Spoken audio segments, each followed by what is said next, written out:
Meski para subjek tidak sadar ada perubahan lingkungan.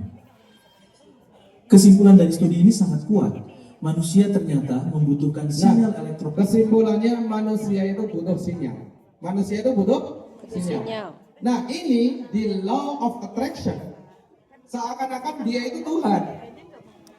Dia bisa mengambil keberlimpahan. Dia bisa mengambil rezeki. Dia bisa mengambil mobil. Dia bisa mengambil miliaran. Gitu ya. Hari ini hidup saya penuh dengan keberlimpahan. Mobil ada di garasi saya. Seakan-akan kita yang tentu ini.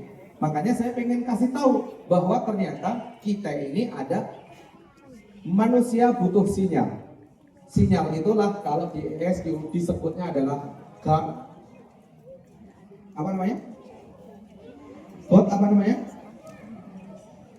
God spot.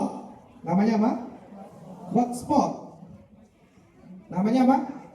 God spot. Nah, inilah yang nyambung, Pak.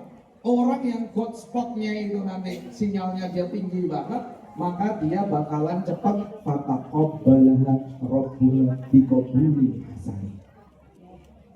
Pak, jadi kalau pengen jamaahnya banyak, itu bukan kaki jadi kepala, kepala jadi kaki. Bukan gaspol siang malam, pagi, petang, penghasilannya pas-pasan. Tapi pertama yang kita kerjain adalah bagaimana kita melangitkan apa yang jadi hajat-hajat kita. Sap? Paham? Nah ini masa, lo lanjut. Udah 36 ini, saya deg-degan karena takut nggak selesai. Terus Ternyata membutuhkan sinyal elektromagnetik latar belakang tertentu untuk menjaga kestabilan fungsi biologisnya. Schumann resonance bukan sekadar fenomena fisika pasif, melainkan bagian dari ekosistem tak kasat mata yang menopang kesehatan sistem saraf dan ritme hidup kita. Temuan ini bahkan berdampak hingga ke dunia luar angkasa. Dalam perencanaan misi jangka panjang, Badan Antariksa mulai mempertimbangkan penggunaan generator frekuensi buatan di pesawat dan stasiun luar angkasa.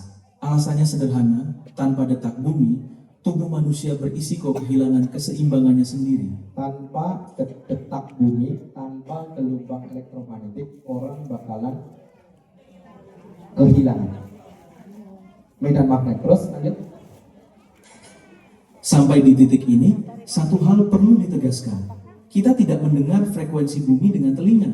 Tidak ada suara, tidak. Jadi, Mbak, apa nih kalau wifi apa namanya?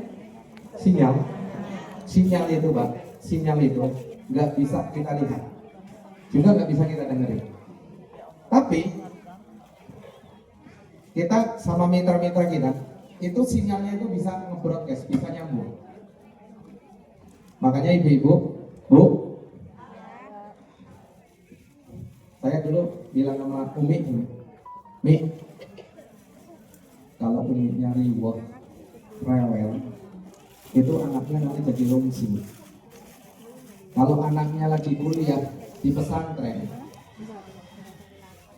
anaknya di pesantren, emaknya yang gelisah, itu kerosan. Anaknya kagak kerosan di pesantren. Mulainya dari mana? Mulainya dari kita. Ternyata emaknya sama anaknya itu dia bisa nge-broadcast energi.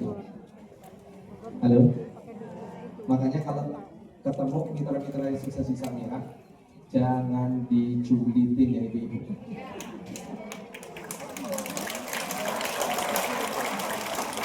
Datengin gentle kayak Zakaria. Mau dong kayak Maria.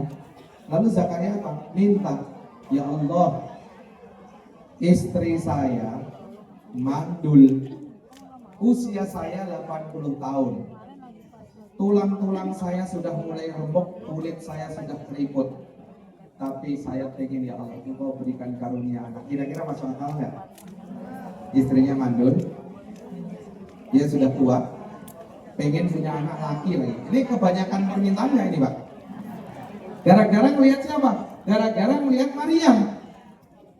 Maka kalau Bapak Ibu lihat kesuksesan teman sebelahnya, Tanya sama dia, itu namanya urid, ada kemauan.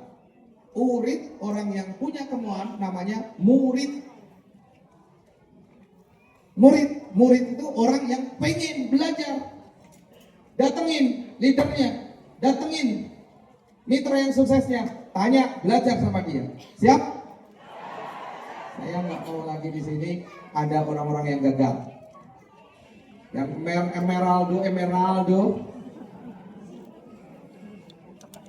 ya. Nanti bakalan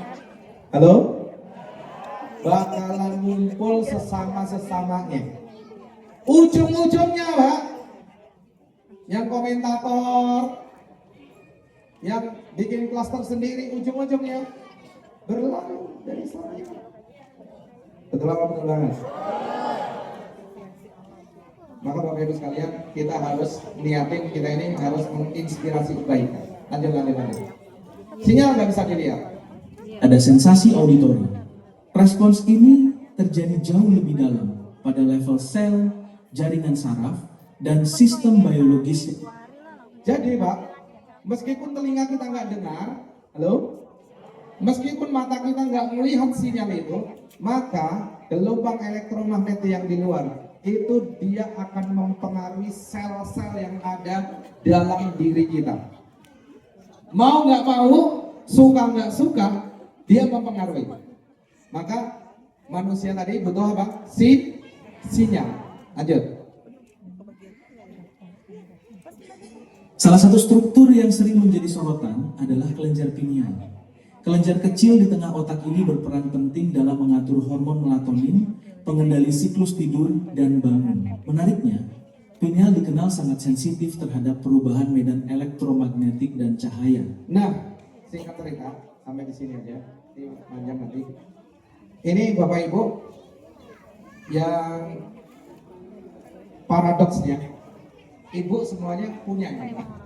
Bapak punya semua. Saya mau tanya, sampai hari ini Bapak sadar nggak kalau punya ini? Kagak kan? Nggak sadar kan? Ini Pak, namanya kacang dua kelinci. Bukan. Namanya kacang otak. Adanya di sebelah temporalis pelipis ini, bagian dalam. Kalau itu ada apel dibelah, bagian dalamnya biasanya kan ada gininya ya. Nah, bagian dalam nih kalau otak dibelah, bagian dalam dekat pelipis, terusannya pelipis. Ini disebutnya namanya kelenjar pineal atau namanya kacang otak. Kalau